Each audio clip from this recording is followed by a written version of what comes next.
Jeremia hoofstuk 41. In die midden van die herfst, daardie jaar het Ismael en 10 van sy mense by Gedalia in Mispa aangekom. Ismael was die seun van Netania en die kleinseun van Elisama. Hy was van koninklike afkoms en een van die koning se offisiere. Terwyl hy in Mispa saam met Gedalia geëet het, het Ismael en sy manskappe opgespring en Gedalia met 'n swaard doodgesteek. Die koning van Babel het Gedalia, seun van Ahikam, kleinseun van Safan, as goewerneur oor die land aangestel. Ismael het al die Jode wat daar by Gedalia in Mispa was, doodgemaak. Hy het ook die Babyloniese soldate wat by Gedalia was vermoor. Die volgende dag, nog voordat iemand iets van Gedalia se moord gehoor het 80 mans uit Sichem, Silo en Samaria aangekom. Hulle bare was afgeskeer, hulle klere in reepies geskeer en hulle het hulle self gesny soos hulle gerou het. Hulle was op pad na die tempel toe om vir die Here grandoffers te bring en ook wierook te brand. Ismael het uit Mispa gegaan om hulle te ontmoet terwyl hy droog gehuil het. Toe hy by hulle kom, sê hy, "Kom kyk wat het met Gedalia, seun van Ahikam gebeur." Toe hulle in die middel van die stad aankom, het Ismael en die manne saam met hom 70 van die 80 doodgemaak. Hulle het die lyke in 'n put gegooi. Die 10 wat oorgebly het, het Ismael gesmeek om hulle nie dood te maak nie. Hulle het beloof dat hulle vir hom die koring, gars, olie en heuning sal gee wat hulle in die veld versteek het. Hy het hulle toe nie doodgemaak nie. Koning Asa het Mispa destyds versteek om homself teen koning Baesa van Israel te beskerm. Hy het toe 'n groot put gegrawe om water op te vang. Ismael se seun van Netania het al die lyke van die mense wat hy by Gedalia vermoor het, in hierdie put gegooi. Die put was vol lyke. Ismael het ook die res van die mense in Mispa gevang. Onder hulle was die koning se dogters. Nebuzaradan, hoof van die koninklike leiwag, het al hierdie mense onder die sorg van Gedalia in Mispa gelaat. Ismael het hulle saam met hom gevat en in die rigting van die Ammoniete begin trek. Maar Johanan, seun van Kareag, en die groep soldate wat saam met hom was, het gehoor van die gruwels wat Ismael gedoen het. Hulle het toe al die man saam met hulle geneem om teen Ismael te veg. Hulle het hom by die groot dam naby Gibeon aangetref. Toe die mense wat Ismael gevang het, Johanan en sy offisiere sien, was hulle baie bly. Al die mense wat Ismael in Mispa gevange geneem het ontsnap en na Johanan toe oorgeloop. Intussen het Ismael en 8 van sy volgelinge Johanan ontglip en na die Ammoniete gevlug. Johanan en sy offisiere het al die mense weggelei wat hulle uit Ismael se hande gered het. Hierdie was mense wat in Mispa oorleef het nadat Ismael Gedalia seun van Ahikam doodgemaak het. Onder hulle was soldate, vroue, kinders en paleisamptenare wat hy uit Gibeon saamgebring het. Hulle het vertrek en by Gerut Kimham naby Bethlehem oorgebly. Van daar sou hulle na Egipte toe gaan. Hulle was bang vir wat die Babyloniërs sou doen omdat Ismael Gedalia vermoor het. Dit was dan juis die Babyloniese koning wat vir Gedalia as goewerneur van Juda aangestel het.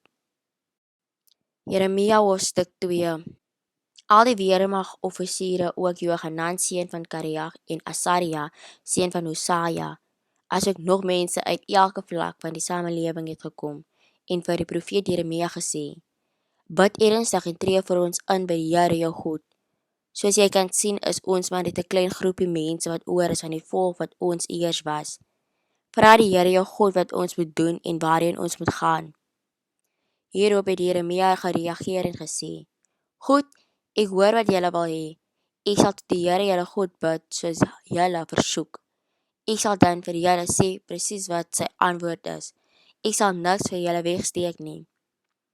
Hulle het vir Jeremia gesê, "Mag die Here 'n betroubare getuie teen ons wees as ons weier om te doen wat die Here, u God, u gestuur het om aan ons oor te dra. Of dit nou goed of sleg is, ons sal die Here ons God gehoorsaam. Ons het jou na hom gestuur om raad te vra. Dit sal met ons goed gaan as ons hom gehoorsaam en doen wat hy sê." Na 10 dae het die Here vir Jeremia 'n antwoord gegee. Jeremia het Johanan seun van Kariag, die weermagoffisiere en ook die gewone mense uit alle vlakke van die samelewing laat roep. Hy het vir hulle gesê: "Julle het my na die Here, die God van Israel gestuur om julle versoek voor hom te stel. Die Here sê: Bly hier in die land. As julle dit doen, sal ek julle opbou en nie afbreek nie. Ek sal julle plant en nie ontwortel nie. Ek is jammer oor al die ellende wat ek julle moes aandoen. Moenie langer vir die koning van Babel bang wees nie, sê die Here. Ek sal julle nie in die steek laat nie. Ek is by julle teenwoordig. Ek sal julle van sy oorheersing vrymaak. Ek sal meegevoel hê met julle, sodat hy ook meegevoel met julle sal hê.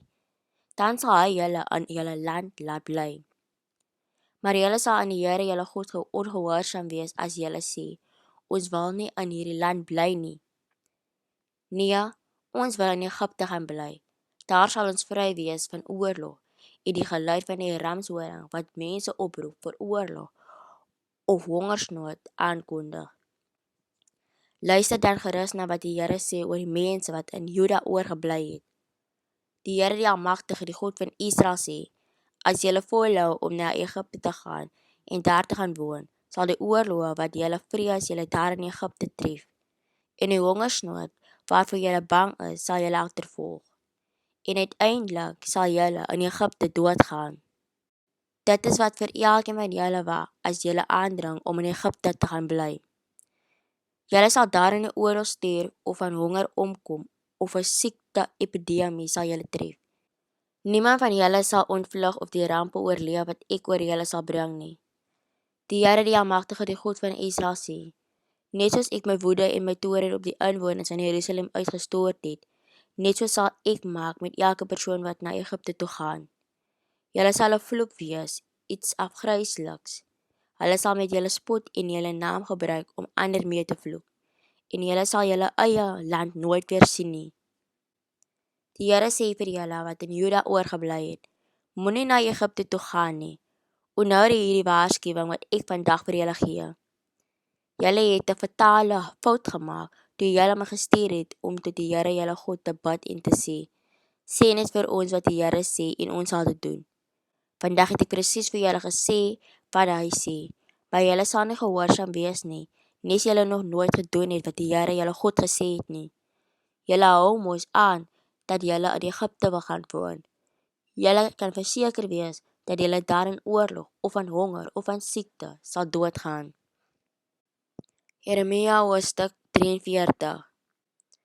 Toe Jeremia klaar die hele boodskap van die Here hulle God aan al die mense gegee het Asaria die seun van Hosaja en Johanan seun van Kariag en al die arrogante mans by hulle vir Jeremia gesê: Jy lieg.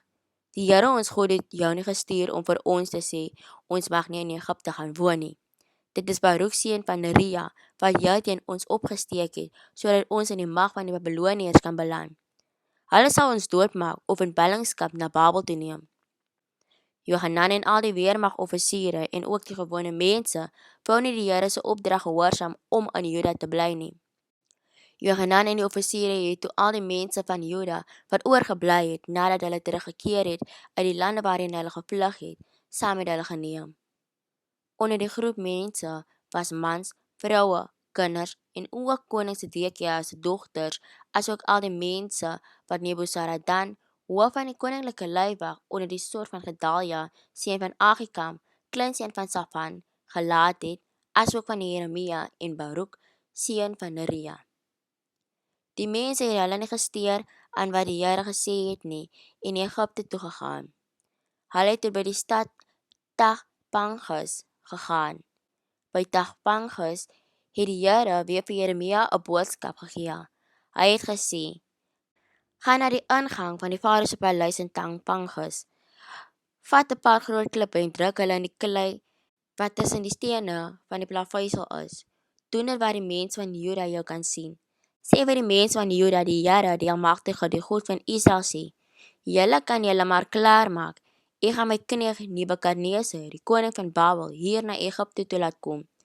Ek sal sy troon neersit op hierdie klippe wat ek weggesteek het. Hy sal sy koninklike tent bo oor dit opslaan. Nebukadneser sal kom en Egipte aanval. Wie bestem is om dood te gaan, sal doodgaan. Wie in ballingskap moet gaan, sal gaan. En wie deur geweld moet sterf, sal so sterf. Hy sal die tempels van die Egiptiese gode aan die brand steek en die afgode met vuur verbrand of as buit wegvat. Hy sal Egipte skoon maak soos 'n herder van insekte in sy klere ontslae raak. Daarna sal hy rustig daarvandaan weggaan. Hy sal die pilare voor die tempel van die son in Egipte afbreek en die tempels van die Egiptiese gode afbrand. Jeremia hoofstuk 44. Jeremia het 'n boodskap ontvang oor die Judeërs wat in Egipte gewoon het. Hulle was in Migdol, Tagpanges, Memphis en in die Patros-streek. Die Here, die Almagtige, die God van Israel sê: Julle het al die rampe gesien waarmee ek Jerusalem en die dorpe van Juda getref het. Hulle lê nou verwoes, niemand woon meer daar nie. Al die slegte dinge wat hulle gedoen het my baie kwaad gemaak. Hulle het ander gode aanbid en vir hulle wierook gebrand. En dit nog vir gode wat nie hulle of hulle voorouers ooit geken het nie. Hoeveel keer het ek nie my diensknegte, die profete, gestuur om hulle te smeek en te sê: moenie hierdie afskuwelike dinge doen wat ek so haat nie. Maar hulle wou nie luister of gehoor gee en ophou om verkeerd te doen nie. Hulle het net aangehou om wierook vir ander gode te brand. Daarom het my woede oorgeboedel en gevlam teen die dorpe van Juda en die strate van Jerusalem. Nou is hierdie plekke net verlate bouvalle. En nou vra die Here, die Almagtige, die God van Israel, vir julle: hoekom bring julle so 'n groot onheil oor julleself? Nie een van julle sal oorleef nie, nie enige man, vrou, kind of suigeling wat van Juda afkom nie. Niemand sal oorbly nie. Hoekom maak julle my kwaad met afgode wat julle self gemaak het?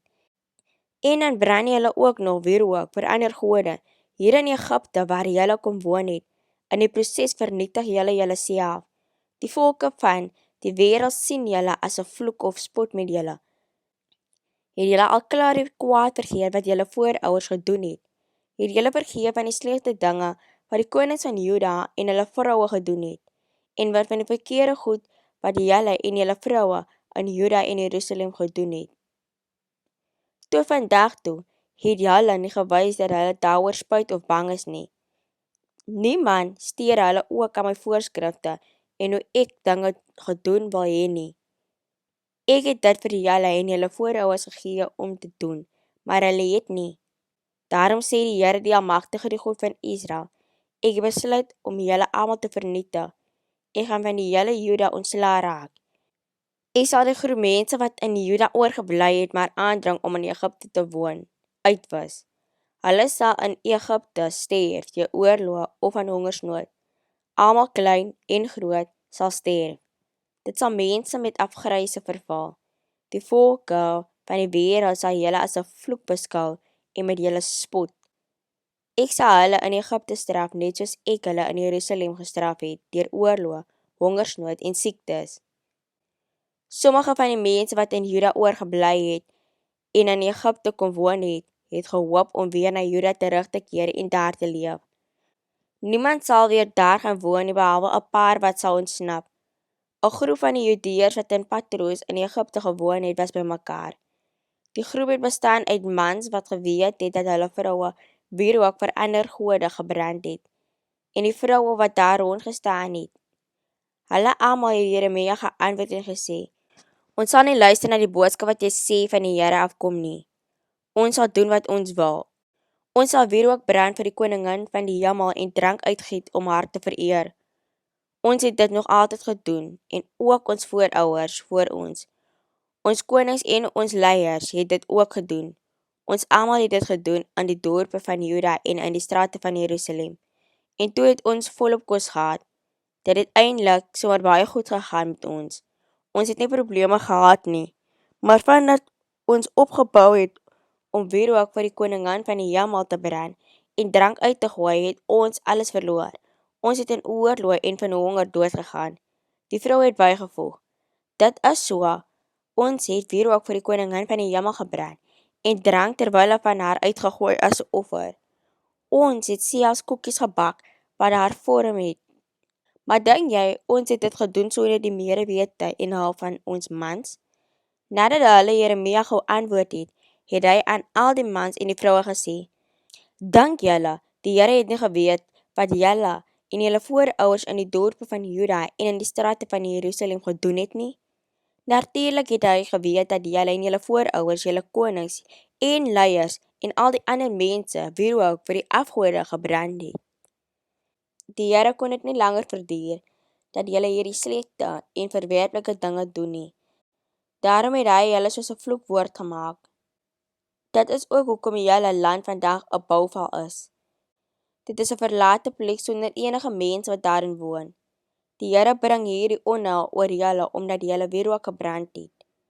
Julle het ook teen die Here gesondig deur aan hom ongehoorsaam te wees. Hy het vir julle sekere reëls en riglyne gegee waarvolgens julle moes lewe, maar julle het julle nie daaraan gesteer nie. Jeremia het vir al die mense, die vroue ingesluit, gesê, luister na die boodskap van die Here, julle wat in Egipte woon. Die Here die Almagtige, die God van Israel sê, julle en julle vroue het mos gesê dat julle nooit sal ophou om die godin van die hemel te vereer nie. Dit is duidelik uit alles wat julle sê en doen. Hou by julle beloftes aan haar en doen wat julle gesê het julle gaan doen. Ek sê weer, luister na die Here se boodskap vir al die Judeërs wat in Egipte woon. Hy sê, ek het 'n eed afgelê en ek is so ernstig daaroor, dat ek my naam en reputasie op die spel plaas. Die mense van Juda wat in Egipte woon, sal my naam nooit weer gebruik nie. Julle mag nie my naam gebruik as julle 'n eed neem om krag aan julle woorde te verleen nie. Julle mag nooit weer sê, so waar as die oppermagtige Here lewe nie. Ek sal sorg dat dit met julle sleg gaan. Niks goeds gaan met julle gebeur nie. Oorloë en hongersnood sal julle tref. Dit sal aanhou totdat niemand van julle meer in Egipte oor is nie. Net 'n baie klein klompie sal die dood vryspring en uit Egipte na Juda terugkeer. Die groepie Judeërs wat na Egipte gevlug het, sal uitvind wie die waarheid gepraat het en wie nie. Die bewys daarvan sal wees dat alles wat ek gedreig het om te doen, met julle sal gebeur. Ja, ek sal julle hier in Egipte straf. Ek gee Farao Hofra, koning van Egipte, oor aan sy vyande wat hom wil doodmaak, nes ek koning Sedekia van Juda oorgegee het aan die koning Nebukadneser van Babel, wat hom wil doodmaak. Dit is wat die Here sê.